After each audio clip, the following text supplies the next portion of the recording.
Been a little while since I've found anything from the economiccollapseblog.com that I really wanted to, kind of focus on and do a video about, as in maybe a week or so. But for me, that's a long time, Dying middle class. The number of Americans that cannot afford their own home has more than doubled. And we're in recovery mode. We're beyond recovery mode, right? Just double checking. Stock market's breaking records all the time. It's all-time highs. We've got to be in a great economy, which means people must have lots of money to spend.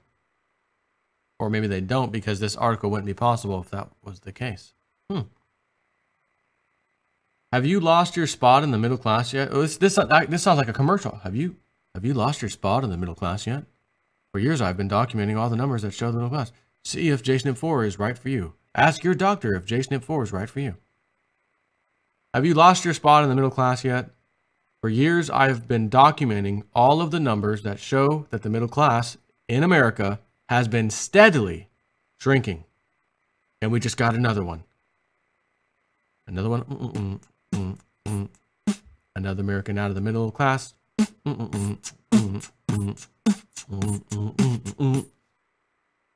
That really saddens me, though. Kind of saddens me. I don't feel like doing that when I'm a little bit sad like that. According to a report that was produced by researchers at Harvard University, the number of Americans that spend more than 30% of their incomes on housing has more than doubled. In 2001, nearly 16 million Americans could not afford the homes that they were currently living in. But by 2015, that figure had jumped to 38 million, more than doubling. When I write about economic collapse, I am writing about a process that has been unfolding for decades in this country.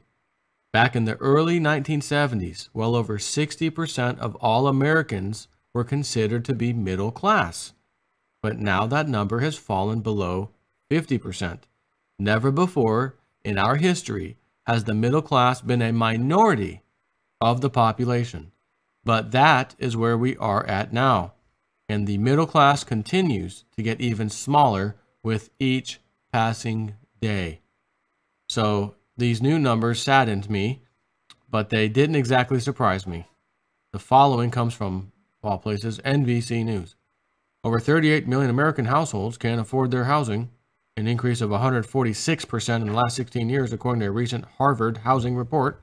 Under federal guidelines, households that spend more than 30% of their income on housing costs are considered cost-burdened and will have difficulty affording basic necessities like food, clothing, transportation, and medical care. But the number of Americans struggling with their housing costs has risen from almost 16 million in 2001 to 38 million in 2015, according to the census data crunched in the report, and that more than double. Sometimes people try to convince me that the economy is doing well, but when I ask them how they are doing personally, the news is almost always dreary. I know so many people that are working for close to minimum wage that used to be solidly in the middle class. One of the biggest reasons why the middle class is shrinking is because paychecks are staying about the same while the cost of living continues to rise steadily. Of course, one of the biggest factors in the rise of the cost of living is health insurance, of course, and your insanely high rent and mortgage prices. And as you already know, those of you who have insurance, who are, of course, paying out the nose, yes, you are, and you know this, man. It's like a second mortgage on top of an extremely expensive mortgage that's too expensive to begin with. There are many people out there that have seen their health insurance premiums double since Obamacare went into effect. And one health insurance company actually tried to do this to me and my family too. And so at that time, I immediately switched carriers. But even though virtually every single Republican in Congress campaigned on repealing Obamacare, it does not look like it is going to happen. In fact, on Sunday, not that this guy, I want to punch him in the face, Senator John McCain told Face the Nation that their effort to repeal Obamacare is probably going to be dead. Senator John McCain, Republican Arizona, said Sunday The Republican bill to repeal and replace Obamacare is probably going to be dead. My view is that it probably is going to be dead, he said on CBS's Face the Nation. Support for the bill has been eroding over the 4th of July recess, and McCain says he believes Republicans should work with Democrats to craft health care legislation. As a voter, this greatly frustrates me. The Republicans got a bill to repeal Obamacare through the House and through the Senate and onto Barack Obama's desk in early 2016. So why can't they get that same exact bill to Donald Trump's desk now? We worked really hard to give the Republicans control of the White House, the Senate, and the House. And now they are stabbing us in the back once again. This is just one example of why I intend to be a wrecking ball if I get the chance to go to Washington. Michael Snyder, the Economic Collapse blog, is running. He's running for office, by the way. We have got to lower healthcare costs on the middle class. There is no other option. Millions of families all over the country are being absolutely suffocated by rising health insurance premiums. Sometimes I get so frustrated with these rhinos, Republicans in name only is what that stands for, that I want to scream. So many families are living on the edge right now. Various surveys have discovered that somewhere around 2/3 of the entire nation is living paycheck to paycheck, at least part of the time. And one study found that 69% of all Americans do not have an adequate emergency fund. But when you are living on the edge, there is almost a danger that you could go over. Every month, more Americans fall out of the middle class and into poverty. Even during the so-called economic recovery, we are seeing alarming spikes in poverty all over the nation. For example, the number of homeless people living on the street in New York City has increased by a whopping 39%. And guess over how long? Just the past year. Street homelessness in New York increased by 39% in 2017, according to the latest annual survey by the Department of Homeless Services. There were 3,892 homeless and unsheltered people on the night of February 6, 2017, up from 2,794 people at the same time last year, said the report, which is conducted on one night of the year. This is the highest increase since 2005, when Michael Bloomberg was mayor. Well, that's because the current mayor, he's off to go protest G20 or something, or whatever. Commercial Chapter 11 bankruptcies. An effort to restructure the business rather than liquidating it jumped 16% year over year in June to 581 filings across the U.S. Total commercial bankruptcies of all types by large corporations to tiny sole proprietorships rose 2% year over year to 3,385 filings, according to American Bankruptcy Institute. This was up 39% from June 2015 and up 18% from 2014 June. Since the end of the last recession, the middle class has continued to get smaller and smaller in this country, and now it appears that another economic downturn is upon us. Are we just going to stand aside and do nothing as the middle class in America dies? The Democrats don't seem to care. The Republicans don't seem to care. If we continue to do the same things that we've been doing, we are going to continue to get the same results. In other words, unless we start doing things differently, the middle class in America is going to continue to be systematically eviscerated. As Earl Pitts would say, wake up, America! The middle class is dying, and if we want to save it, we have to take action now, he says. What are we going to do? Write your Congress. Write a letter to your congressman. Write a letter to your senator. We need to do what Donald Trump said in the beginning. Term limits for freaking everybody. Oh, but it won't affect you guys currently in office because we know you'd never vote for the bill. So you guys are exempt, but when you finally get lost, any new congressman or senator, they will have term limits, and there's no way around them. That, regardless if it was Donald Trump's idea or not, whether you like him or not, is a great idea. It is a much needed idea. Get these career politicians who don't give a crap, about you. They don't give two craps about these homeless people in New York, and of course LA is out of control, and pretty much everywhere. Everywhere where you know there's homeless people in these cities, you can pretty much be rest assured the numbers are increasing. Why would the numbers increase if everything is so great? We're down to 4.3% unemployment. This can't be possible. Or we're being lied to so bad, so freaking bad, that you don't even want to know the real numbers.